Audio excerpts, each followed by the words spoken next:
അമ്മയുടെ ശാപം കുടുംബത്തിന്റെ അടിത്തറ ഇളക്കും. അമ്മയുടെ കണ്ണിൽ നിന്നും കണ്ണുനീർത്തുള്ളി വീഴാൻ ഇടവരരുത്.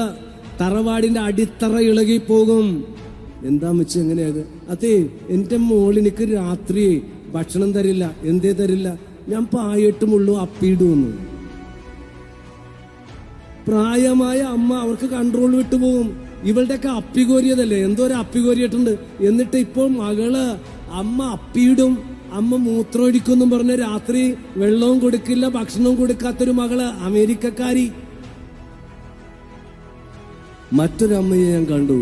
അവർ വിതുമ്പി കരയുകയാണ്. അവരുടെ പേരക്കിടാവിന്റെ കല്യാണമാണ്.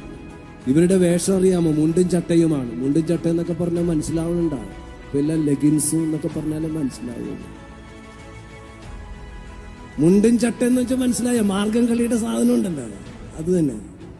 മാർഗം കളിക്ക് ഉപയോഗിക്കണം. ഇപ്പൊ എല്ലാവർക്കും മുണ്ടും ചട്ട എന്താണെന്ന് മനസ്സിലായി. ഈ അമ്മ അഗതികളുടെ മന്ദിരത്തിലുണ്ട്. ഇവര് കരയുക. ഞാൻ ചോദിച്ചു, എന്താ കരയണത്? അച്ഛാ, വീട്ടില് വിവാഹം നടക്കുക. എന്റെ വസ്ത്രധാരണം അവർക്ക് ഇഷ്ടമല്ല. അവരൊക്കെ എല്ലാം ന്യൂജെന്ന.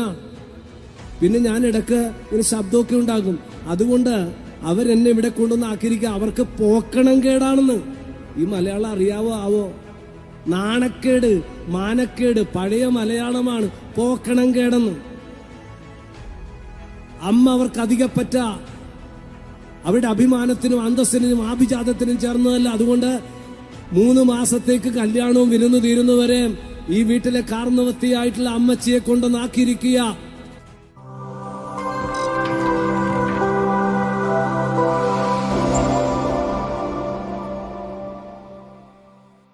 യോഹന്നാന്റെ സുവിശേഷം 1:35-42 അതിന്റെ സന്ദർഭം പറഞ്ഞിട്ട് നമുക്ക് കാര്യത്തിലേക്ക് കടക്കാം. ഈശോയ്ക്ക് വഴിയൊരുക്കുവാൻ കടന്നു വന്നത് ആരാണ്? സ്നാപക യോഹന്നാൻ. സ്നാപക യോഹന്നാന്റെ ശിഷ്യന്മാരായിരുന്നു ആര്? അന്നും യോഹന്നാനും. ബൈബിള് പറയുന്നുണ്ട് 2 ശിഷ്യന്മാരോട് കൂടെ നിൽക്കുകയാണ്. അതില് അന്ത്രയോസിന്റെ പേര് മാത്രമേ പറയുന്നുള്ളൂ, യോഹന്നാൻ പേര് പറയുന്നില്ല. അത് യോഹന്നാന്റെ പ്രത്യേകതയാണ്. ഒരിക്കലും തന്നെ പ്രൊജക്റ്റ് ചെയ്യില്ല. ബൈബിൾ എടുത്ത് വായിച്ചോ, യോഹന്നാന്റെ സുവിശേഷത്തിൽ ശിഷ്യൻ, ഇതര ശിഷ്യൻ, അവൻ എന്നൊക്കെ പറയുകയുള്ളൂ. തന്നെ പ്രൊജക്റ്റ് ചെയ്യില്ല. അത് നമ്മൾ അറിഞ്ഞിരിക്കേണ്ട ഒരു കാര്യമാണ്. ധ്യാനഗുരുക്കളും ധ്യാനിപ്പിക്കുന്നവരും നമ്മളൊക്കെ ഈശോയെ പ്രൊജക്റ്റ് ചെയ്യണം, അല്ലാതെ വ്യക്തികളെ പ്രൊജക്റ്റ് ചെയ്യുന്ന ആൾ ദൈവങ്ങളാവരുത്. ഇന്ന് ആൾ ദൈവങ്ങളുടെ കാലഘട്ടമാണ്.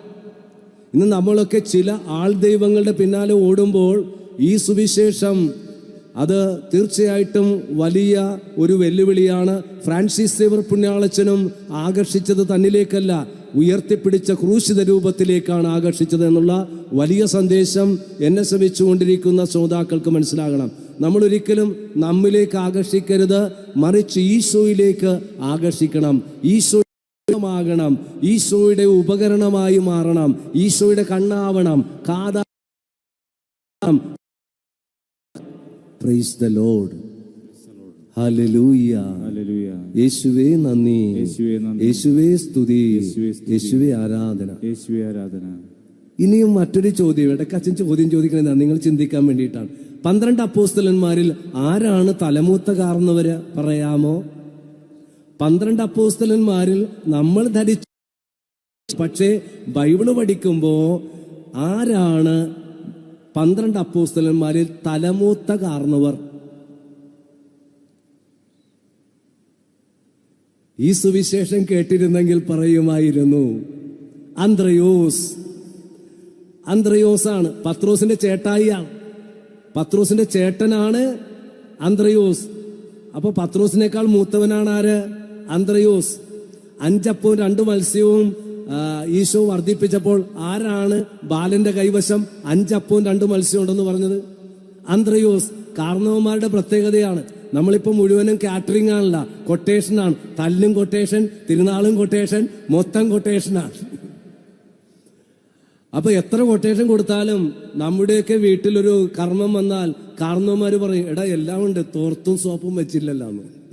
തോർത്തും സോപ്പും വെച്ചില്ലെന്ന് പറഞ്ഞ ആരാ? കാർന്നവന്മാരാ. ഇത് നമുക്ക് ചെറുപ്പക്കാർക്കില്ലാത്തൊരു ക്വാളിറ്റിയാണ്. ചില പോരായ്മകൾ കണ്ടിട്ട് നമുക്ക് പറഞ്ഞു തരുന്നത് ആരാ? കാർന്നവന്മാരാ. അപ്പോൾ 12 അപ്പോസ്തലന്മാരെ കാരണവരാണ് അന്ത്രയോസും യോഹന്നാനും നിൽക്കുമ്പോൾ ആര് കടന്നു പോകുന്നു? ഈശോ കടന്നു പോവുകയാണ്. സ്നാപയോഹന്നാൻ എന്തിനു വേണ്ടിയാ വന്നത്? ആർക്കു വേണ്ടി വഴിയൊരുക്കുവാനായിട്ടാണ് വന്നത്? ഈശോയ്ക്ക് വേണ്ടി വഴിയൊരുക്കി കഴിഞ്ഞു. നിന്റെ ചെരുപ്പിന്റെ വാറഴിക്കാൻ പോലും ഞാൻ യോഗ്യനല്ല. ഈശോ മരുഭൂമിയിലേക്ക് പോയി സ്നാനം സ്വീകരിച്ചു മരുഭൂമിയിലേക്ക് പോയി. അങ്ങനെ യോഹന്നാൻ ചൂണ്ടിക്കാണിച്ചു, ഇതാ ദൈവത്തിന്റെ കുഞ്ഞാട്, ലോകത്തിന്റെ പാപങ്ങൾ നീക്കുന്നവൻ. ഇതിനൊരു ബാക്ക്ഗ്രൗണ്ട് കിടപ്പുണ്ട്. പഴയ നിയമത്തിൽ അബ്രഹാം ഇസ്ഹാക്കിനെ കൊണ്ട് ബലിയർപ്പിക്കാൻ പോകുന്നൊരു രംഗമുണ്ട്. അങ്ങനെ പോകുമ്പോൾ അബ്രഹാത്തിന്റെ ചങ്ക് പറഞ്ഞു പോകുന്നൊരു ചോദ്യം ചോദിക്കുന്നുണ്ട്. അപ്പച്ച, തീയും വിറകുമുണ്ട്, കുഞ്ഞാടെവിടെ? ഏതൊരപ്പനും പതറിപ്പോകുന്ന, പൊട്ടിക്കരയുന്ന ഒരു നിമിഷമാണ്. എന്നിട്ടും ചങ്കൂറ്റത്തോടെ പിടിച്ചു നിന്നിട്ട് പറഞ്ഞു, കുഞ്ഞാടിനെ ആര് നൽകും? ദൈവം നൽകും. ഇപ്പോൾ അന്ന് പറഞ്ഞ കാര്യത്തെ ചൂണ്ടിക്കാണിക്കുകയാണ്. ഇതാ ദൈവത്തിൻ്റെ കുഞ്ഞാട്, ലോകത്തിൻ്റെ പാപങ്ങൾ നീക്കുന്നവൻ എന്ന് പറഞ്ഞപ്പോൾ ഇതാ 2 ശിഷ്യന്മാർ ആ ചൂണ്ടിക്കാണിച്ചവൻ്റെ പിന്നാലെ ചെല്ലുമ്പോൾ കർത്താവ് ചോദിച്ചു, എന്താ നിങ്ങൾ അന്വേഷിക്കുന്നത്? അപ്പോൾ അവർ പറഞ്ഞു, റബി. ഗുരു എന്ന വാക്ക് മലയാളമല്ല, സംസ്കൃതമാണ്. ഗുരു എന്ന് വെച്ചാൽ ഇരുൾ നീക്കുന്നവൻ. ഗുരു എന്ന വാക്കിന്റെ അർത്ഥം ഇരുൾ നീക്കുന്നവനെ അങ്ങ് എവിടെയാണ് വസിക്കുന്നത്? ഈശോ പറഞ്ഞു, വന്ന് കാണുക, വന്നനുഭവിക്കുക. അങ്ങനെ ഈശോയുടെ കൂടെ അവർ പോയി. അത് 10-ാം മണിക്കൂറായിരുന്നു. ഈശോയുടെ കൂടെ ആയിരുന്ന ആ സമയം 10-ാം മണിക്കൂറായിരുന്നു. എന്നിട്ട് ഈശോയെ അനുഭവിച്ചിട്ട് അവർ തിരിച്ചു പോയിട്ട് എന്തു പറഞ്ഞു? ഞങ്ങൾ ആരെ കണ്ടു? മിശിഹായെ കണ്ടു, രക്ഷകനെ കണ്ടു. അതിനു മുൻപ് അവരെന്താ പറഞ്ഞത്? റബി എന്ന് പറഞ്ഞ ആൾക്കാര് ഇപ്പോൾ എന്തെന്നാ പറഞ്ഞത്? മിശിഹ അനുഭവം. ഇപ്പോൾ 3 അനുഭവമാണ് ബൈബിൾ കൺവെൻഷൻ ഉണ്ടാവേണ്ടത്. ക്രിസ്റ്റലോജിക്കൽ, സൊറ്റീരിയോളജിക്കൽ, മിസിയോളജിക്കൽ എക്സ്പീരിയൻസ്. കടിച്ചപ്പൊട്ടാത്ത ഭാഷയാണ് മലയാളത്തിൽ പറയാം. ക്രിസ്റ്റലോജിക്കൽ എക്സ്പീരിയൻസ് എന്ന് പറഞ്ഞാൽ ക്രിസ്തു അനുഭവം ഉണ്ടാവണം ബൈബിൾ കൺവെൻഷനിൽ. ക്രിസ്തു അനുഭവം. സൊറ്റീരിയാൽ രക്ഷിക്കപ്പെട്ട അനുഭവം. മിസിയോളജിക്കൽ എന്ന് പറഞ്ഞാൽ ദൗത്യത്തിൻ്റെ അനുഭവം. അപ്പം 3 അനുഭവമാണ് ഉണ്ടാവേണ്ടത്. നമുക്കൊന്ന് റിപ്പീറ്റ് ചെയ്യാം. രക്ഷിക്കപ്പെട്ട അനുഭവം, ക്രിസ്തു അനുഭവം, രക്ഷിക്കപ്പെട്ട അനുഭവം, ദൗത്യത്തിന്റെ അനുഭവം. അപ്പൊ ഈ 3 അനുഭവത്തിലേക്ക് നമ്മൾ കടന്നു വരുമ്പോഴാണ് ഫ്രാൻസിസ് സേവ്യർ ചർച്ചിന്റെ ഈ തിരുനാൾ ആഘോഷം പൂർണ്ണമാകുന്നത്. 3 എണ്ണമാണ്: ക്രിസ്തു അനുഭവം, രക്ഷിക്കപ്പെട്ട അനുഭവം, ദൗത്യത്തിന്റെ അനുഭവം. ഒന്നുകൂടി നമുക്കൊന്ന് റിപ്പീറ്റ് ചെയ്യാം. ഇഷ്ടമാണെങ്കിൽ കൈപൊക്കിയാൽ വന്നിട്ടാണ്. ഞാനിങ്ങനെ നിങ്ങൾ ഉറങ്ങാതിരിക്കാനായിട്ട് ഉണർത്താൻ വേണ്ടിയിട്ടാണ് ഇങ്ങനെ ഇടക്കച്ചൻ പ്രൈസ്തലോട് പറഞ്ഞത്. എൻ്റെ ശൈലിയിൽ ഞാൻ പ്രൈസ്തലോടൊന്നും അധികം പറയാത്തൊരു വ്യക്തിയാണ്. അപ്പോൾ ഇന്നലെ കൊച്ചച്ചൻ പറഞ്ഞു, നെൽസൺ ജോബച്ചൻ പ്രൈസ്തലോടൊന്നും പറയാത്തതല്ല. ഞാൻ പറഞ്ഞു ഇന്ന് ആവശ്യമാണ്. കാരണം മാസ്കൊക്കെ ധരിച്ചിട്ട് ഇരിക്കണം കണ്ടാൽ ജീവിച്ചിരിക്കണം മരിച്ചു വിശ്വാസികളാണെന്ന് തോന്നുന്നു. ലാസർ ഉയർത്തെഴുന്നേറ്റ് പോലെയാണ് ഇരിക്കണം എല്ലാവരും. അപ്പോൾ എനിക്ക് ഇനി ഇത് ജീവിച്ചിരിപ്പുണ്ടോ മരിച്ചിരിപ്പുണ്ടോയെന്ന് എനിക്കറിയില്ല. അതുകൊണ്ട് ഞാൻ ഇടയ്ക്ക് ഇങ്ങനെ കൈയൊക്കെ പൊക്കുമ്പോൾ ജീവിച്ചിരിപ്പുണ്ടെന്ന് എനിക്ക് മനസ്സിലാവും. Okay, praise the Lord. അപ്പോൾ ഒന്നുകൂടി പറയാം. ക്രിസ്തു അനുഭവം, രക്ഷിക്കപ്പെട്ട അനുഭവം, ദൗത്യ അനുഭവം. അപ്പോൾ ഫ്രാൻസിസ് സേവ്യർ പുണ്യാളച്ചനാണ് ചൂണ്ടിക്കാണിക്കുന്നത് കേട്ടോ, നെൽസൺ ജോബച്ചനല്ല. ഫ്രാൻസിസ് സേവ്യർ പുണ്യാളച്ചൻ ഇങ്ങനെ കുരിശുയർത്തിയിട്ട് ബൈബിളും കയ്യിൽ പിടിച്ചുകൊണ്ട് സമ്പാടനുള്ള ഈ മക്കളെയും വീട്ടിലിരുന്ന് ലൈവായിട്ട് ഈ ബൈബിൾ കൺവെൻഷനിൽ പങ്കെടുക്കുന്ന ആൾക്കാരോട് ചൂണ്ടിക്കാണിക്കണേണ്, ഇതാ ദൈവത്തിന്റെ കുഞ്ഞാട്, പാപങ്ങൾ നീക്കും. അപ്പൊ നമ്മൾ ചോദിക്കുക, ഗുരു അങ്ങ് എവിടെയാണ് വസിക്കുന്നത്? ഈശോ പറയുക, വന്ന് കാണുക. മക്കളെ, കോവിഡാണേ, വന്ന് കാണാൻ പറ്റില്ല. ദേവാലയത്തിൽ 80 സീറ്റാണ് വികാരി അച്ഛൻ അറേഞ്ച് ചെയ്തിരിക്കുന്നത്. ആയിട്ട് ഞങ്ങൾ വരണില്ല, ഞങ്ങൾ വീട്ടിലിരുന്ന് ധ്യാനിച്ചോളാച്ചോ. ശരി, ആയിക്കോട്ടെ. അപ്പൊ വീട്ടിലിരുന്ന് ധ്യാനിക്കുമ്പോ ഓർക്കുക, നമ്മൾ അന്വേഷിക്കുകയാണ്. അപ്പോൾ നമ്മൾ അന്വേഷിക്കുന്ന ഈ നിമിഷത്തെ, ഈ 5 ദിവസത്തെ 10-ാം മണിക്കൂർ എന്ന് പേരിടണയാണ്. അപ്പൊ 10-ാം മണിക്കൂർ എന്ന് പറയുന്നത് ഈശോ ആഗ്രഹിക്കുന്നത് പോലെ ഞാൻ ആയിത്തീരേണ്ടതിന് ഇന്നുവരെ ആയിത്തീർന്നത് ഉപേക്ഷിക്കുന്നതിനെയാണ് 10-ാം മണിക്കൂർ എന്ന് പറയുന്നത്. കൺവേർഷൻ, മാനസാന്തരം. അപ്പൊ ഒന്നുകൂടി പറയാം, കർത്താവ് ആഗ്രഹിക്കുന്നത് പോലെ ആയിത്തീരേണ്ടതിന് ഞാൻ ഇന്നുവരെ ആയിത്തീർന്നത് ഉപേക്ഷിക്കുന്നതിനെയാണ് 10-ാം മണിക്കൂർ എന്ന് പറയുന്നത്. അതെ, ഇന്നലെ അച്ഛൻ പറഞ്ഞില്ലേ, സാവൂളിന്റെ ജീവിതത്തിലെ 10-ാം മണിക്കൂർ എന്താണ്? മിന്നൽ പിണരേറ്റ് താഴെ വീണതാണ് സാവൂളിനെ ആരാക്കി മാറ്റിയത്? പൗലോസാക്കി മാറ്റിയത്. പത്രോസ് 3 വട്ടം തള്ളിപ്പറഞ്ഞപ്പോൾ കർത്താവ് നോക്കിയതാണ് അവന്റെ ജീവിതത്തിലെ 10-ാം മണിക്കൂർ. അല്ലെങ്കിൽ യോനായുടെ പുത്രനായ ശിമയോനെ, ഇവരെക്കാളധികം നീ എന്നെ സ്നേഹിക്കുന്നുവോ എന്ന ചോദ്യം പത്രോസിന്റെ ജീവിതത്തിലെ 10-ാം മണിക്കൂറാണ്. കുരിശിൽ കിടന്നുകൊണ്ട് പിതാവെ അവരോട് ക്ഷമിക്കണമേ എന്ന് വചനം പറയുമ്പോൾ അത് കേട്ട കള്ളന് കർത്താവിനെ തിരിച്ചറിഞ്ഞതാണ് അവന്റെ ജീവിതത്തിലെ 10-ാം മണിക്കൂർ. അവൻ ആരായി മാറി? അവൻ നല്ല കള്ളനായി മാറി. സിക്കമോർ മരത്തിൽ കാത്തിരിക്കുമ്പോൾ സക്കിവൂസ് താഴെ ഇറങ്ങുക, ഭവനത്തിൽ താമസിക്കേണ്ടിയിരിക്കുന്നു എന്ന് പറഞ്ഞ വചനമാണ് അവന്റെ ജീവിതത്തിലെ ഒരു 10-ാം മണിക്കൂർ. മഗ്ദലന മറിയത്തെ കല്ലെറിയാൻ കൊണ്ടുവന്നപ്പോൾ ഞാൻ നിന്നെ വിധിക്കുന്നില്ല, മേലിൽ പാപം ചെയ്യരുതെന്ന് പറഞ്ഞ ആ ഒരു വചനം, അന്നോളം കേൾക്കാത്ത ആ വചനം അവളുടെ ജീവിതത്തിലെ വഴിത്തിരിവ്. 10-ാം മണിക്കൂർ എന്ന് പറയുന്നത് ഒരു ടേണിംഗ് പോയിന്റ്, ഒരു വഴിത്തിരിവായി മാറി. മഗ്ദലന മറിയം ഈശോയുടെ മറിയമായിട്ട് മാറി. ഉച്ച നേരത്ത് കിണറിന്റെ തീരത്ത് വെള്ളം കോരാൻ വന്ന ആ സ്ത്രീയോട് കർത്താവ് ചങ്കിന് കൊള്ളുന്ന കാര്യം പറഞ്ഞു. എടി പെണ്ണെ, നിനക്ക് 5 ഭർത്താക്കന്മാരുണ്ടായിരുന്നു, ഇപ്പോഴുള്ള നിന്റെ ഭർത്താവല്ല എന്നുള്ള വെളിപ്പെടുത്തൽ അവളുടെ ജീവിതത്തിലെ ഒരു 10-ാം മണിക്കൂറായി, വഴിത്തിരിവായി. അവള് കർത്താവിന്റെ മുൻപിൽ ആയുധം വച്ച് കീഴടങ്ങി. തെറ്റിൽ വീണ് കിടക്കുന്ന അഗസ്തീനോസിന്റെ ചെവിയിൽ ഒരു അശരീരി തോളയത്തിലേജെ എടുത്തു വായിക്ക് എന്ന വചനം കേട്ടിട്ട് റോമാലേഖനം 13 എടുത്തു വായിച്ചത് അഗസ്തീനോസിന്റെ ജീവിതത്തിലെ വലിയൊരു വഴിത്തിരിവായിട്ട് മാറി. പ്രഭുസനത്തിൽ ജീവിച്ചിരുന്ന ഫ്രാൻസിസ് അസീസി ദേവാലയത്തിൽ ഇരിക്കുമ്പോൾ കേട്ടു ഒരു സ്വരം, നീ ആരെ സേവിക്കും, യജമാനനെയോ ദാസനെയോ? അതവന്റെ ജീവിതത്തിലെ വഴിത്തിരിവായി. ഉടുതുണി പോലും പറിച്ചുവെച്ച് കുഷ്ഠരോഗികളെ ആശ്ലേഷിച്ച 2ാമത്തെ ക്രിസ്തുവായിട്ട് മാറി അസീസി പുണ്യാളച്ചൻ. നമ്മുടെ വിശുദ്ധനും പാരീസ് സർവകലാശാലയിൽ പഠിപ്പിച്ചുകൊണ്ടിരിക്കുമ്പോൾ തന്റെ ഗുരുവായ ഇഗ്നേഷ്യസ് ലയോള ചെവിയിൽ മന്ത്രിച്ച ആ വചനം, മത്തായി 16:24, ആ വചനം, ഫ്രാൻസിസേ, ലോകം മുഴുവനും നേടിയാലും നിന്റെ ആത്മാവ് നശിച്ചാൽ ആത്മാവിന് പകരം എന്തു കൊടുക്കും? നമ്മുടെ വിശുദ്ധന്റെ ജീവിതത്തിലെ 10-ാം മണിക്കൂറാണ് ടേണിംഗ് പോയിന്റ്, വഴിത്തിരിവ്. ഇനിയും മദർ തെരേസ ഓഫ് കൽക്കട്ട ഒരു ടീച്ചറായിരുന്നു. ടീച്ചിങ് കഴിഞ്ഞ് പോകുമ്പോൾ ഒരു ചോരക്കുഞ്ഞിന്റെ കരച്ചിൽ കേട്ടു. ആ കുഞ്ഞിനെ കയ്യിലെടുത്തു കഴിഞ്ഞപ്പോൾ അമ്മേ എന്നൊരു വിളി, അത് ഉൾവിളിയായി, വെല്ലുവിളിയായി, ദൈവവിളിയായി. അമ്മ പാവങ്ങളുടെ അമ്മയായി തീർന്നു. അതൊരു 10-ാം മണിക്കൂറാണ്. എന്നെ ശ്രവിച്ചുകൊണ്ടിരിക്കുന്ന എന്റെ പ്രിയപ്പെട്ട മാതാപിതാക്കളെ, ഈ 2020 ഈ ധ്യാനം നമ്മുടെ ജീവിതത്തിലെ 10-ാം മണിക്കൂർ ആവാൻ ഫ്രാൻസിസ് സേവ്യർ പുണ്യാളച്ചൻ തന്റെ ജീവിതത്തിലെ 4 കാര്യങ്ങളാണ് നമ്മളോട് പറയുന്നത്. ഹല്ലേലൂയ. ഫ്രാൻസിസ് സേവ്യർ പുണ്യാളച്ചൻ നമ്മളോട് പറയും, മക്കളെ, നിങ്ങളുടെ ജീവിതത്തിൽ വിശുദ്ധി പ്രാപിക്കാൻ ഒരു 10-ാം മണിക്കൂർ ഉണ്ടാവാൻ അടിസ്ഥാനപരമായിട്ട് വേണ്ടത് വിശുദ്ധ കുർബാനയോടുള്ള ഭക്തിയാണ്. എന്തിനോടുള്ള ഭക്തി? കാരണം ഈ വിശുദ്ധൻ മണിക്കൂറുകളോളം വിശുദ്ധ കുർബാനയുടെ മുൻപിലിരുന്ന് പ്രാർത്ഥിച്ചതായി അദ്ദേഹത്തിന്റെ ജീവചരിത്രം പഠിപ്പിക്കുന്നുണ്ട്. ഈശോ സഭ അംഗമായ ഫ്രാൻസിസ് സേവ്യർ പുണ്യാളച്ചൻ ഏറെ സമയം ചിലവിട്ടത് പരിശുദ്ധ കുർബാനയുടെ പാദാന്തികത്തിലാണ്. വിശുദ്ധന് തേജസ്സും ഓജസ്സും പകർന്നു കൊടുത്ത സ്രോതസ്സായിരുന്നു വിശുദ്ധ കുർബാന. അതുകൊണ്ട് കുർബാന നൽകുന്ന സന്ദേശം എന്താണെന്ന് അറിയാമോ? ചെറുതാകുക.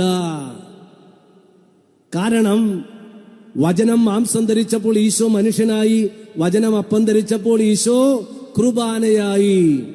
എന്നിട്ട് ഈശോ ചോദിക്കുകയാണ്, ഇത്ര ചെറുതാവാൻ എത്ര വളരേണം, ഇത്ര സ്നേഹിക്കാൻ എന്തു വേണം? പാടിയേ.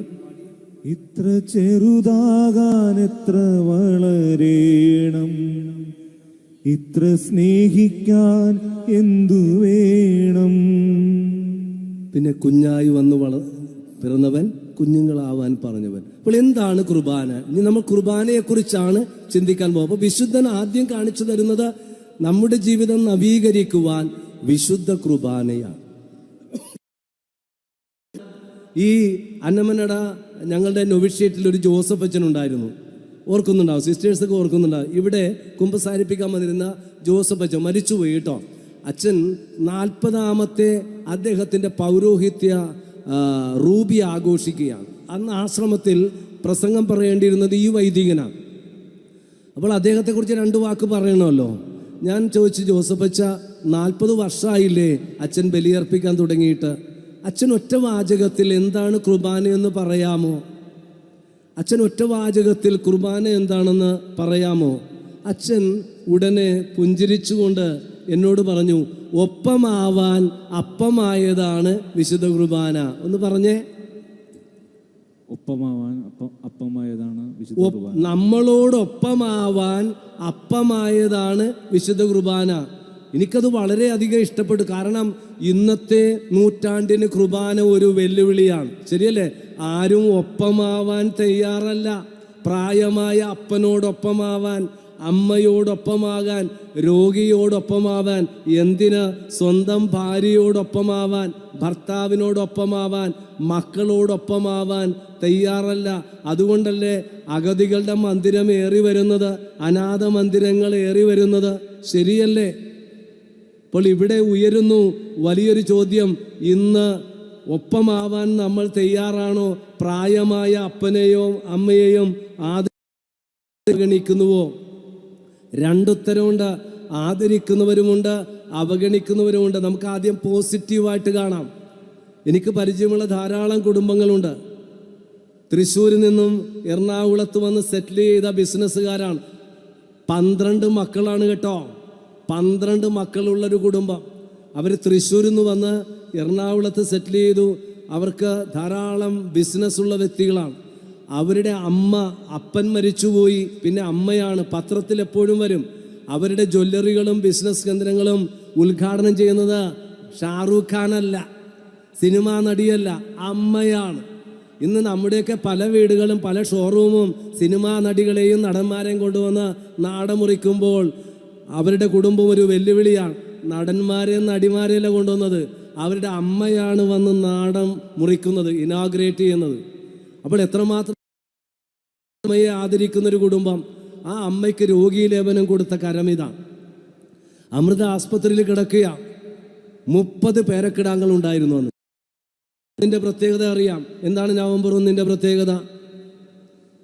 സകല വിശുദ്ധന്മാരുടെയും തിരുനാള്. അതൊരു ഭാഗ്യമരണമാണ്. നവംബർ 1 ആ അമ്മ മരിക്കണത്. മുറി അവർ വാടകയ്ക്ക് എടുത്തിരിക്കുക. എന്നിട്ട് രോഗീലേപനം കൊടുത്തപ്പോൾ എല്ലാ മക്കളും വന്ന് നമ്മുടെ അന്നാം വെള്ളം ഈ അമ്മയുടെ ചുണ്ടിലിട്ട് കൊടുത്ത കാഴ്ച അച്ഛൻ ഇന്നും അറിയാം. പിന്നെ എല്ലാ വർഷവും പത്രത്തിൽ അവർ അമ്മയുടെ ഫോട്ടോ ഇടാറുണ്ട്. എന്നെ ആകർഷിച്ചത് ആ അമ്മ അവസാനം ഇരുന്നിരുന്ന തറവാട്ടിലെ ഇന്നും രാവിലെ ഒരു പൂ വയ്ക്കും, ഒരു റോസാപ്പൂ വയ്ക്കും. അമ്മ ഇരുന്ന കസേരയിൽ മരിച്ചിട്ട് എത്ര വർഷം കഴിഞ്ഞ്, 10-11 വർഷം കഴിഞ്ഞിട്ട് മുടങ്ങാതെ ഒരു റോസാ പുഷ്പം വയ്ക്കുന്ന മക്കൾ, ആ ഇളയവൻ മനു. മറ്റൊരു കുടുംബത്തെ അച്ഛൻ പരിചയപ്പെടുത്താം. അവരുടെ കടകളിൽ ചെന്നാൽ തിരുഹൃദയം കഴിഞ്ഞാൽ അപ്പനും അമ്മയുടെയും ഫോട്ടോയാണ് വെച്ചിരിക്കുന്നത്. കടയിൽ ചെന്നാൽ അപ്പൻ്റെ അമ്മയുടെയും ഫോട്ടോ വെച്ചിരിക്കുകയാണ്. വീണ്ടും വൈദികനായ എന്നോടൊപ്പം വന്ന ജോസഫിൻ്റെ കുടുംബം, അവരുടെ അപ്പൻ്റെ 60ാമത്തെ വെഡ്ഡിങ് ആനിവേഴ്സറിയാണ്. ഷിപ്പ്യാർഡിന് കിഴക്കുവശമാണ്. അവിടെ ചെന്നു. കാരണം ജൂബിലി ദിവസം പോകാൻ പറ്റില്ല, 60ാമത്തെ വെഡ്ഡിങ് ആനിവേഴ്സറിക്ക് പോകാൻ പറ്റും. അതുകൊണ്ട് ആശംസിക്കാൻ വേണ്ടി ചെന്ന് കഴിഞ്ഞപ്പോൾ സ്തുതി ചൊല്ലിയിട്ട് പറഞ്ഞു, അച്ഛാ ഞങ്ങൾ കുമ്പസാരിക്കാൻ വേണ്ടിയിട്ട് ആഗ്രഹിച്ചിരുന്നു. ദൈവത്തിന് സ്തുതി, അച്ഛൻ വന്നല്ല, ഞങ്ങളൊന്ന് കുമ്പസാരിപ്പിക്കും. അവരെ കുമ്പസാരിപ്പിച്ചു. പോരുന്ന വഴിക്ക് ഞാൻ ചോദിച്ചു, അപ്പച്ച അമ്മച്ചി 60ാമത്തെ വെഡ്ഡിങ് ആനിവേഴ്സറി ആണല്ലോ, എത്ര മക്കളുണ്ട്? ഞങ്ങൾക്ക് 7 മക്കളുണ്ട്. എത്ര പേരക്കിടാങ്ങളുണ്ട്? പറഞ്ഞു, ഇത്ര പേരക്കിടാങ്ങളുണ്ട്. എന്താണ് അപ്പച്ച അമ്മച്ചി നിങ്ങളുടെ അനുഭവം? പറഞ്ഞു, അച്ഛാ ഞങ്ങൾ ഇന്നോളം ഞങ്ങളുടെ മക്കള് പൊന്നുപോലെ വളർത്തിയാണ്. ആ വാക്കാ പറഞ്ഞത്, പൊന്നുപോലെ വളർത്തണേ. ഓരോരുത്തരും ഓരോ മാസവും ഞങ്ങളെ കൂട്ടിക്കൊണ്ടുപോകും. മദ്രാസിലേക്ക്, ബാംഗ്ലൂരിലേക്ക്, മുംബൈയിലേക്ക് കൂട്ടിക്കൊണ്ടുപോകും. എന്നിട്ട് അവിടെ ചെന്നാൽ 25 ദിവസം കഴിയുന്നതിന് മുമ്പ് ഫോൺ വിളിക്കും, എടാ പ്ലെയിൻ ടിക്കറ്റ് ബുക്ക് ചെയ്തിട്ടുണ്ട്, അതുകൊണ്ട് തയ്യാറാക്കിയിരിക്കണമെന്ന്. ഇന്നോളം ഈ 60 വർഷത്തോളം ഞങ്ങൾ മക്കളുടെ സ്നേഹം അനുഭവിച്ചു. സ്നേഹം കൊണ്ട് ഞങ്ങളെ വീർപ്പുമുട്ടിക്കുകയാണ്. അപ്പൊ ഇങ്ങനെയുള്ള ധാരാളം കുടുംബങ്ങൾ എന്ന് പറഞ്ഞോട്ടെ. ഞങ്ങളുടെ ആശ്രമത്തിൽ ധ്യാന കേന്ദ്രത്തിൽ വരുന്ന ഒരു കാർപ്പൻറ്ററുണ്ട്. ആൾക്ക് വയസ്സ് 73. ഒരു ദിവസം അദ്ദേഹം എൻ്റെ അടുക്കൽ വന്നൊരു കൊച്ചുകുട്ടിയെപ്പോലെ വലിയ വായിൽ കരയുകയാണ്. ഞാൻ ചോദിച്ചു, ചേട്ടാ എന്താ കരയണത്? അദ്ദേഹം വീണ്ടും കരഞ്ഞു. ഞാനൊന്ന് തോളിൽ തലോടി. അദ്ദേഹം പറഞ്ഞു, അച്ഛാ എന്നെ അറിയാലോ, എനിക്ക് 3 മക്കളാണ്, അവരെല്ലാവരെയും കെട്ടിച്ചയച്ചു. ഞാൻ മദ്യപിക്കില്ല, പുകവലിക്കില്ല, തച്ചൻ്റെ പണിയെടുത്ത് മരപ്പണിയെടുത്താണ് ഇതെല്ലാം ഉണ്ടാക്കിയത്. ഇന്നിങ്ങനെ സംഭവിച്ചു. ഞാൻ ചോദിച്ചു, എന്ത് സംഭവിച്ചു? അച്ഛാ, ഞാൻ 20 രൂപ എൻ്റെ മകളോട് ചോദിച്ചു മരുന്ന് വാങ്ങിക്കാൻ, തന്നില്ല അച്ഛാ. സാരമില്ല. പക്ഷെ സങ്കടം എന്താണെന്ന് അറിയാമോ? വീട്ടിൽ അവർ വളർത്തുന്ന പൂച്ചയ്ക്ക് എന്തോ വയറ്റിളക്കം. ആ പൂച്ചനെ ഓട്ടോറിക്ഷയിൽ കയറ്റി മൃഗാശുപത്രി കൊണ്ടുപോയി ചികിത്സിച്ചു. സ്വന്തം അപ്പൻ 20 രൂപ മരുന്ന് മേടിക്കാൻ ചോദിച്ചിട്ട് തന്നില്ല. അതെനിക്ക് സഹിക്കാൻ വയ്യാതെ പറഞ്ഞു പോയച്ച. ഞാൻ പറഞ്ഞു, മോളെ പൂച്ചക്കുട്ടിയുടെ വിലയെങ്കിലും അപ്പാപ്പന് തന്നുകൂടെ എന്ന്. അതോടെ തീർന്നു വച്ച. അവൾ എന്നോട് മിണ്ടില്ല. അഗതികളുടെ മന്ദിരം കഴിഞ്ഞ 7 വർഷമായി മരട് ആസ്പത്രിയുടെ അനക്സിൽ കുർബാന അർപ്പിക്കാൻ പോകുന്ന ഒരു അച്ഛനാണ്. അവിടെ ഞാൻ കണ്ടിട്ടുണ്ട്, ഒത്തിരി അമ്മമാരെ കണ്ടിട്ടുണ്ട്, അവർ കരയുന്നത് കണ്ടിട്ടുണ്ട്. അവർ പറഞ്ഞു, ഞങ്ങൾ അധികപ്പെട്ടാണ്. ഒരു അമേരിക്കക്കാരത്തിയുടെ അമ്മേനെ കൊണ്ടുവന്നിട്ടുണ്ട്. അവൾ 6 മാസം അമേരിക്ക പോകുമ്പോൾ അമ്മയെ കൊണ്ടുവന്നാക്കും. ഈ അമ്മ എല്ലും തൊലിയായിട്ടിരിക്കുകയാണ്. സിസ്റ്റേഴ്സ് ബോൺവിറ്റയും ബൂസ്റ്റൊക്കെ കൊടുത്ത് ഇപ്പോ വലിയമ്മ ഒരു കൊംപ്ലാൻ വലിയമ്മയായിട്ടിരിക്കണേ, നല്ല പുഷ്ടിയായിട്ടിരിക്കണേ. അപ്പം സിസ്റ്റർ എന്നോട് പറഞ്ഞ, അച്ഛാ വന്നപ്പോ ഉള്ള കോലൊന്ന് കാണണ്ടേണ് കേട്ടാ, അസ്ഥി കൂടുമായിരുന്നു, നമ്മള് സയൻസ് ക്ലാസ്സിൽ എക്സിബിറ്റ് ചെയ്യില്ല അതുപോലെ ആയിരുന്നു. ഇപ്പൊ നല്ല മിടുക്കായിട്ടിരിക്കണേന്ന്. ഞാൻ സംസാരിച്ചു വന്നു. എന്താ വെച്ച് എങ്ങനെയായത്? അതെ, എന്റെ മോളിനിക്ക് രാത്രി ഭക്ഷണം തരില്ല. എന്തേ തരില്ല? ഞാൻ പായിട്ടുമുള്ളൂ അപ്പിയിടുമെന്ന്. പ്രായമായ അമ്മ, അവർക്ക് കൺട്രോൾ വിട്ടുപോകും. ഇവളുടെയൊക്കെ അപ്പികോരിയതല്ലേ, എന്തോ ഒരു അപ്പികോരിയിട്ടുണ്ട്. എന്നിട്ട് ഇപ്പോൾ മകള് അമ്മ അപ്പിയിടും, അമ്മ മൂത്രമൊഴിക്കുമെന്നും പറഞ്ഞ് രാത്രി വെള്ളവും കൊടുക്കില്ല, ഭക്ഷണവും കൊടുക്കാത്തൊരു മകള്, അമേരിക്കക്കാരി. മറ്റൊരമ്മയെ ഞാൻ കണ്ടു. അവർ വിതുമ്പി കരയുകയാണ്. അവരുടെ പേരക്കിടാവിന്റെ കല്യാണമാണ്. ഇവരുടെ വേഷം അറിയാമോ? മുണ്ടും ചട്ടയുമാണ്. മുണ്ടും ചട്ട എന്നൊക്കെ പറഞ്ഞാൽ മനസ്സിലാവണുണ്ടാ? ഇപ്പൊ എല്ലാം ലെഗിൻസും എന്നൊക്കെ പറഞ്ഞാലേ മനസ്സിലാവുള്ളൂ. മുണ്ടും ചട്ട എന്ന് വെച്ചാൽ മനസ്സിലായ മാർഗം കളിയുടെ സാധനം ഉണ്ടല്ലോ, അത് തന്നെ. മാർഗം കളിക്ക് ഉപയോഗിക്കണം. ഇപ്പൊ എല്ലാവർക്കും മുണ്ടും ചട്ട എന്താണെന്ന് മനസ്സിലായി. ഈ അമ്മ അഗതികളുടെ മന്ദിരത്തിലുണ്ട്. ഇവര് കരയുക. ഞാൻ ചോദിച്ചു, എന്താ കരയണത്? അച്ഛാ, വീട്ടിൽ വിവാഹം നടക്കുക, എന്റെ വസ്ത്രധാരണം അവർക്ക് ഇഷ്ടമല്ല, അവരൊക്കെ എല്ലാം ന്യൂജെന്നാ. പിന്നെ ഞാൻ ഇടക്ക് ഇങ്ങനെ ശബ്ദമൊക്കെ ഉണ്ടാകും. അതുകൊണ്ട് അവരെന്നെ ഇവിടെ കൊണ്ടുവന്ന് ആക്കിയിരിക്കുക. അവർക്ക് പോക്കണം കേടാണെന്ന്. ഈ മലയാളം അറിയാവോ ആവോ? നാണക്കേട്, മാനക്കേട്, പഴയ മലയാളമാണ്. പോക്കണം കേടെന്ന്. അമ്മ അവർക്ക് അധികപ്പറ്റ. അവരുടെ അഭിമാനത്തിനും അന്തസ്സിനും ആഭിജാതത്തിനും ചേർന്നതല്ല. അതുകൊണ്ട് 3 മാസത്തേക്ക് കല്യാണവും വിരുന്ന് തീരുന്നവരെ ഈ വീട്ടിലെ കാർന്നവത്തിയായിട്ടുള്ള അമ്മച്ചിയെ കൊണ്ടുവന്നാക്കിയിരിക്കുക.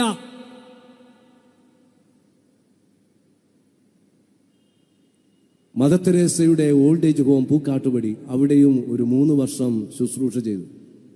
ഞെട്ടിപ്പോയൊരു സംഭവമുണ്ട് കേട്ടോ. ഞങ്ങൾ മിഷൻ ധ്യാനത്തിന് പോകുമ്പോൾ പല വീടും കയറി ഇറങ്ങും. കൊച്ചിയിലുള്ളൊരു വീട്ടില് വലിയൊരു തറവാടിൽ കാർന്നവന്മാരുടെ ഫോട്ടോ വെച്ച്, അമ്മയുടെ അപ്പയുടെയും ഫോട്ടോ വെച്ചിട്ടുണ്ട്. അപ്പൊ ഞാൻ ചോദിച്ചു, ഇവരാരാ? ഇത് ഞങ്ങളുടെ അപ്പനും അമ്മയുമാണ്. അപ്പോൾ ഈ ഫോട്ടോന്റെ മനസ്സിൽ നിറഞ്ഞു നിൽക്കുകയാണ്. മനോഹരമായിട്ടുള്ള വലിയ ഫോട്ടോ, എണ്ണച്ചായ പടം. പൂക്കാട്ടുപടിയില് അഗതികളുടെ മന്ദിരം ചെന്നപ്പോൾ അതേ ഫേസ് കട്ടുള്ള അമ്മച്ചി എവിടെയുണ്ട്. അതേ ഫേസ് കട്ടുള്ള അമ്മച്ചി. ആരോ പറഞ്ഞു കേട്ടിട്ടുണ്ട്, ഒരാൾക്ക് ഒരാളെ പോലുള്ള 7 പേര്, എന്നെ പോലത്തെ കുറേ ഉണ്ട് കേട്ടാ. ഒരാളെ പോലുള്ള 7 പേരുണ്ടെന്നാ പറയുക. അപ്പൊ എനിക്കങ്ങനെ തോന്നി. എങ്കിലും സംശയ നിവാരണത്തിന് വേണ്ടി ഞാൻ ചോദിച്ചു, അമ്മച്ചി വീട് എവിടെയാണ്? ഇടക്കോച്ചി. പെട്ടെന്ന് ക്ലിക്കായി. വീട് ഏതാണ്? ഇന്ന തറവാടാണ്.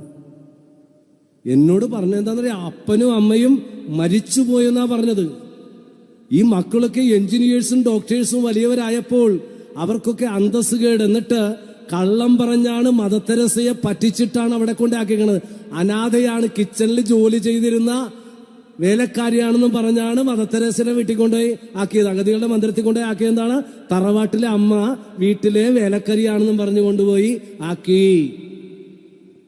എന്നോട് പറഞ്ഞു, മോനെ ആ വീട്ടിലെ അമ്മച്ചിയാണ് ഞാൻ. എനിക്കൊരാഗ്രഹമുണ്ട് കേട്ടോ, ഒന്ന് പറയണം. എൻ്റെ ഭർത്താവിൻ്റെ കുഴിമാടത്തിൽ എന്നെ അടക്കം ചെയ്യണമെന്ന് മക്കളോട് പറയണം. നമ്പറും തന്നു. ഞാൻ ഫോൺ വിളിച്ചു. ഒരു വൈദികനായി ഞാൻ ഫോൺ വിളിച്ചപ്പോൾ ഡിക്ഷണറി ഇല്ലാത്ത ഒരുപാട് വാക്കുകൾ എന്നോട് പറഞ്ഞു. പിന്നെ ഞാൻ കോണ്ടാക്ട് ചെയ്തിട്ടില്ല. ആ സ്ത്രീ മരിച്ചു, അവരുടെ ആഗ്രഹം നടന്നുമില്ല. അപ്പൊ വാർദ്ധക്യം ആദരിക്കുന്നുവോ അവഗണിക്കുന്നുവോ? ഒപ്പമാവാൻ അപ്പമായ വിശുദ്ധ കുർബാന ഇന്ന് ആധുനിക നൂറ്റാണ്ടുകൾക്കൊരു വെല്ലുവിളിയാണ്. ആ വെല്ലുവിളി പറയുമ്പോ ബൈബിൾ ഒന്ന് കേൾക്കണം കേട്ടോ. പ്രഭാഷകൻ 3:12, വാർദ്ധക്യത്തിൽ മാതാപിതാക്കളെ ദുഃഖിപ്പിക്കരുത്. പ്രഭാഷകൻ 3:12, വാർദ്ധക്യത്തിൽ മാതാപിതാക്കളെ ദുഃഖിപ്പിക്കരുത്. പ്രഭാഷകൻ 3:16, പിതാവിനെ പരിത്യജിക്കരുത്. സുഭാഷിതം 20:17, അമ്മയെ ധിക്കരിക്കുന്നവൻ ശിക്ഷിക്കപ്പെടും. സുഭാഷിതം 19:26, അമ്മയെ ആട്ടി ഓടിക്കുന്നവൻ അപമാനം വരുത്തി വയ്ക്കും. പ്രഭാഷകൻ 3:11, പിതാവിനെ ബഹുമാനിക്കുന്നവൻ മഹത്വമാർജിക്കും. പ്രഭാഷകൻ 8:6, വൃദ്ധരെ നിന്ദിക്കരുത്, നിങ്ങൾക്കും പ്രായമാവുകയാണല്ലോ. പ്രഭാഷകൻ 3:6, പിതാവിന്റെ അനുഗ്രഹം മക്കളുടെ ഭവനങ്ങളെ ബലവത്താക്കും. എൻ്റെ വീട് പനങ്ങാട്. ഞങ്ങൾ 5 രഹസ്യങ്ങളാണ് കേട്ടാ. എന്നുവെച്ചാൽ മനസ്സിലായില്ലേ? 5 മക്കളെ. ഇത് 3-ാം രഹസ്യം. ഇത് 3-ാം രഹസ്യം കേട്ടാ. അപ്പോ അപ്പൻ ഞങ്ങളോട് മരിക്കുന്നത് വരെയും പറയുമായിരുന്നു, നിങ്ങളുടെ അമ്മുമ്മയെ ശുശ്രൂഷിക്കാനുള്ള ഭാഗ്യം എനിക്കാണ് ലഭിച്ചത്. നിങ്ങളുടെ അമ്മുമ്മയെ ശുശ്രൂഷിക്കുവാനുള്ള ഭാഗ്യം എനിക്കാണ് ലഭിച്ചത്. കാരണം ഈ വചനം വായിച്ചപ്പോൾ എൻ്റെ അപ്പന് ഓർമ്മ വന്നു. അതായത് പിതാവിൻ്റെ അനുഗ്രഹം മക്കളുടെ ഭവനങ്ങളെ ബലവത്താക്കും, അമ്മയുടെ അപ്പനെയും ശുശ്രൂഷിക്കുന്നവർ. അപ്പോൾ അപ്പൻ പറഞ്ഞു, നിങ്ങളുടെ അമ്മുമ്മയെ ശുശ്രൂഷിച്ച് ഞാനാണ്. മരിക്കാൻ നേരത്തെ എൻ്റെ മടി കിടന്നാണ് നിങ്ങളുടെ അമ്മുമ്മ മരിച്ചത്. അമ്മുമ്മ മരിക്കുന്നതിന് മുൻപ് എൻ്റെ അപ്പൻ്റെ പേര് ആന്റണി എന്നാണ് വിളിക്കണ. അമ്മ ഓമന പേര് അന്തപ്പ എന്നാ വിളിക്കണത്. അന്തപ്പ, നിനക്കൊരു മുട്ടും ഉണ്ടാവില്ല കേട്ടാ, മുട്ടുണ്ടാവില്ല, കുറവുണ്ടാവില്ല. എന്നിട്ട് അപ്പം പറഞ്ഞു, മക്കളെ നിങ്ങളുടെ അമ്മുമ്മയുടെ അനുഗ്രഹമാണ് നിങ്ങൾ ഇന്ന് അനുഭവിച്ചുകൊണ്ടിരിക്കുന്നത്. Price the Lord. വീണ്ടും പ്രഭാഷകൻ 3:9, അമ്മയുടെ ശാപം കുടുംബത്തിന്റെ അടിത്തറ ഇളക്കും. അമ്മയുടെ കണ്ണിൽ നിന്നും കണ്ണുനീർത്തുള്ളി വീഴാൻ ഇടവരരുത്. തറവാടിന്റെ അടിത്തറ ഇളകിപ്പോകും. ഞാനിത് ബൈബിളിൽ നിന്നും, ബൈബിൾ കൺവെൻഷൻ ആയതുകൊണ്ട് ബൈബിൾ പറയുന്ന 2 മേഖലകളാണ് അച്ഛൻ നിങ്ങളോട് പറഞ്ഞത്. അപ്പനെയും അമ്മയെയും നമ്മൾ ആദരിച്ചാൽ, ശുശ്രൂഷിച്ചാൽ, ബഹുമാനിച്ചാൽ, മരണത്തോളം ശുശ്രൂഷിച്ചാൽ നമുക്ക് ഒത്തിരി അനുഗ്രഹം കിട്ടും. അപ്പോ ഒപ്പമാവാൻ അപ്പമായതാണെന്ന് ജോസഫ് അച്ഛൻ പറഞ്ഞപ്പോൾ ഫ്രാൻസിസ് സേവർ പുണ്യാളച്ചൻ നമ്മുടെ ഇടവക ഈ പ്രദേശത്തുള്ള മക്കളോട് ചോദിക്കുന്നൊരു ചോദ്യം, നിന്റെ വീട്ടിലുള്ള നിനക്ക് വേണ്ടി അധ്വാനിച്ചിപ്പോൾ ചുക്കിച്ചുളുങ്ങിയിരിക്കുന്ന മുഖവും നിന്റെ അപ്പനെ നീ ആദരിക്കുന്നുവോ അവഗണിക്കുന്നുവോ? അവരെ കുറവായിട്ട് നിനക്ക് തോന്നണുണ്ടോ? അവരെ അഗതികളുടെ മന്ദിരത്തിലാക്കുന്നുണ്ടോ? അവർക്ക് വേണ്ടത് ശുശ്രൂഷ കൊടുക്കുന്നുണ്ടോ? അവരെ കേൾപ്പിച്ച് ചത്താ മതിയായിരുന്നെന്ന് പറഞ്ഞിട്ടുണ്ടോ? കഴിഞ്ഞ ദിവസം ഒരു വീട്ടിൽ ചെന്നപ്പോൾ അമ്മച്ചിയില്ല, ആസ്പത്രിയിലാണ്, ലൂർദ് ആസ്പത്രിയിലാണ്. ആസ്മ വന്നേക്കണേ, ഇങ്ങനെ ഇരിക്കണേ. എന്താ കാര്യമെന്നറിയാമോ? മരുമകൾ വിളിച്ചൊരു പേരാണ്. അമ്മയെന്നല്ലാതെ മക്കൾ വിളിക്കില്ല. ഈ മരുമകൾക്ക് ഈ അമ്മേനെ അമ്മായിയമ്മ എന്നേ വിളിക്കുള്ളൂ. ഉൾക്കൊള്ളാൻ പറ്റുന്നില്ല. ദേഷ്യപ്പെട്ടിട്ട് പറഞ്ഞു, പോടി മുത്തിത്തവളയെന്ന്. ഹായ്, തവള പലതരം തവളയുണ്ട്. ചൊറിത്തവള, പറത്തവള. ഈ മുത്തിത്തവള എന്ന് പറഞ്ഞാൽ നിങ്ങൾക്ക് സംഭാളകൾക്ക് മനസ്സിലായില്ലേ? നമ്മുടെ വീട്ടിൽ വിറകിൻ്റെ ഈ മുഖമൊക്കെ ഒരുതരം ഇതായിരിക്കും, ഇങ്ങനെ ചുക്കിച്ചുളുങ്ങിയിരിക്കും. അതിനാണ് മുത്തിത്തവള എന്ന് പറഞ്ഞത്. ഈ പേരാണ് അമ്മേനെ വിളിച്ചത്, പൊടി മുത്തിത്തവളയെന്ന്. അമ്മയെന്നല്ലാതെ വിളിക്കില്ല. മുത്തിത്തവളെന്ന് വിളിച്ചപ്പോ ആകെ അപ്സെറ്റായി, ഇങ്ങനെ വായു കയറി, ആസ്മ.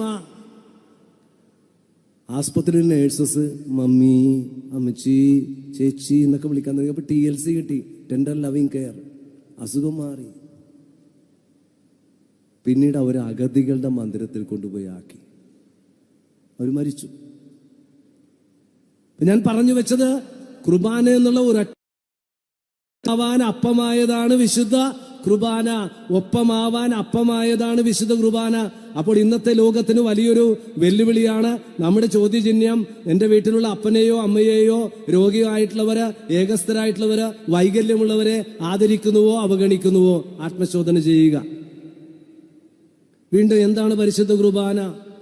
കൂദാശകളുടെ കൂദാശ. എല്ലാ കൂദാശകളും പരികർമ്മം ചെയ്യുന്നത് വിശുദ്ധ കുർബാനയിൽ വെച്ചാണ്. എല്ലാ കൂദാശകളും പരികർമ്മം ചെയ്യുന്നത് കുർബാനയിൽ വെച്ചാണ്. കൂദാശകളുടെ കൂദാശ, ആരാധനകളുടെ ആരാധനയാണ് വിശുദ്ധ കുർബാന. ആരാധന എന്ന വാക്കിന്റെ അർത്ഥം എന്താണ്? നമ്മളെല്ലാവരും പറയുന്നില്ലേ, തിരുമണിക്കൂറിന് പോകുന്നു, 13 മണിക്കൂർ ആരാധന, 40 മണിക്കൂർ ആരാധന, വെള്ളിയാഴ്ച, 1-ാം വെള്ളിയാഴ്ച ആരാധനയ്ക്ക് പോകുന്നു എന്ന് പറയുമ്പോൾ ആരാധനയുടെ അർത്ഥം എന്താണ്? പുറപ്പാട് പുസ്തകം അധ്യായത്തിൽ ആ ആരാധനയുടെ അർത്ഥമുണ്ട്. എൻ്റെ മക്കളെ മരുഭൂമിയിൽ ആരാധനയ്ക്കായി വിട്ടയക്കുക. എൻ്റെ മക്കൾക്ക് എന്തു പറ്റി? 430 വർഷമായി ഈജിപ്തിൽ അടിമകളാണ്. 430 വർഷം ഈജിപ്തിൽ അടിമകളാണ്. അപ്പോൾ എൻ്റെ മക്കളെ ആരാധനയ്ക്കായി വിടുക എന്ന് വെച്ചാൽ, ആരാധന എന്ന് വെച്ചാൽ എൻ്റെ അർത്ഥം എന്താണ്? സ്വാതന്ത്ര്യം, വിടുതൽ. അതുകൊണ്ടാണ് ബലിയർപ്പണത്തെക്കുറിച്ച് ഈശോ പറഞ്ഞത്, നീ വിടുതൽ പ്രാപിച്ചിട്ട് വേണം ബലിയർപ്പിക്കുവാൻ. വീണ്ടും എന്താണ് വിശുദ്ധ കുർബാന? ഈശോയുടെ ജനന മരണ ഉത്ഥാന രഹസ്യമാണ് വിശുദ്ധ കുർബാന. നമ്മുടെ പള്ളികളിലൊക്കെ പുൽക്കൂട് കാണാം. കണ്ട, ഈശോയുടെ ജനനം, പിന്നെ മരണം, ഉത്ഥാനം, 3 പടങ്ങൾ പല ദേവാലയങ്ങളിലും കാണാൻ സാധിക്കും. അത് കുർബാനയെക്കുറിച്ചാണ്. ഈശോയുടെ ജനന മരണ ഉത്ഥാന രഹസ്യമാണ് വിശുദ്ധ കുർബാന. വീണ്ടും എന്താണ് കുർബാന? എല്ലാ കുർബാനയിലും, മലങ്കരയായാലും സുറിയാനി ആയാലും ലത്തീനായാലും, യേശു അപ്പം എടുത്ത് വാഴ്ത്തി വിഭജിച്ച് നൽകി, എടുത്ത് വാഴ്ത്തി മുറിച്ച് നൽകിയതാണ് വിശുദ്ധ കുർബാന. എടുത്ത് വാഴ്ത്തി മുറിച്ച് നൽകിയതാണ് വിശുദ്ധ കുർബാന. നമുക്കൊന്ന് പറയാം, എടുത്ത് വാഴ്ത്തി മുറിച്ച് നൽകിയതാണ് വിശുദ്ധ കുർബാന. സിമ്പിളായിട്ട് ഞാൻ പറഞ്ഞുതരാം. ഈശോയെ എവിടെന്നാ എടുത്തത്? ഈശോനെ എവിടെന്നാ എടുത്തത്? പിതാവിൽ നിന്നും എടുത്തു. 30 വയസ്സ് കഴിഞ്ഞപ്പോൾ എവിടെ വെച്ചാണ് വാഴ്ത്തിയത്? ജോർദനാനിൽ വെച്ച് വാഴ്ത്തി. വാഴ്ത്തിയപ്പോൾ പറഞ്ഞ സ്വരം എന്താണ്? ഇവൻ എൻ്റെ പ്രിയപുത്രനാകുന്ന ഇവനെ ശ്രവിപ്പിൻ. പിന്നീട് കാൽവരിയിൽ ഈശോ മുറിക്കപ്പെട്ടു, അൾത്താരയിൽ ജീവന്റെ അപ്പമായി നൽകപ്പെട്ടു. 4 വാക്ക്. പിതാവിൽ നിന്നും എടുത്തു, സ്വർഗത്തിൽ നിന്നെടുത്തു, ജോർദനാനിൽ വെച്ച് വാഴ്ത്തി, കാൽവരിയിൽ മുറിക്കപ്പെട്ടു, അൾത്താരയിൽ നൽകപ്പെടുന്നു. കണ്ടോ ഈശോയുടെ ജീവിതം, ദിവ്യകാരുണ്യം. മാതാവിനെ സ്ത്രീകളിൽ നിന്നും എടുത്തു, അനുഗ്രഹീതയായി വാഴ്ത്തി, സഹരക്ഷകയായി ഉയർത്തി, നമുക്ക് അമ്മയായി നൽകി. ഇതാ നിന്റെ അമ്മ. ഇനി പ്രിയപ്പെട്ട മാതാപിതാക്കളെ, നിങ്ങളെ 2 കുടുംബം എടുത്തു. 7 കൂദാശകളിൽ 2 പേർ ചേർന്ന് സ്വീകരിക്കുന്ന ഏക കൂദാശയാണ് വിവാഹം. 2 കുടുംബത്തിൽ നിന്നും എടുത്തു, അൾത്താരയിൽ വെച്ച് ബൈബിളിൽ കൈവച്ചുകൊണ്ടും പരസ്പരം കൈകോർത്ത് പിടിച്ചുകൊണ്ടും താലി കെട്ടിക്കൊണ്ടും മോതിരം ചാർത്തിക്കൊണ്ടും നിങ്ങൾ ആശീർവദിക്കപ്പെട്ടു. പിന്നീട് നിങ്ങൾ മുറിക്കപ്പെട്ടു. അങ്ങനെ മക്കളുണ്ടായി. ആ മക്കളെ സഭയ്ക്ക് നൽകി. അങ്ങനെ ഈ ഇരിക്കുന്ന സിസ്റ്റേഴ്സിനെയും അച്ഛന്മാരെയും കുടുംബത്തിലെ മക്കളിൽ നിന്ന് എടുത്തു. 13 വർഷം 10 വർഷം ഞങ്ങളെ പഠിപ്പിച്ചു. എന്നിട്ട് പുരോഹിതരായി വാഴ്ത്തി. എന്തിനെന്നോ? മുറിച്ചു നൽകാൻ. ദിവ്യകാരുണ്യം ജീവകാരുണ്യമാകണം. ഒന്ന് പറഞ്ഞേ,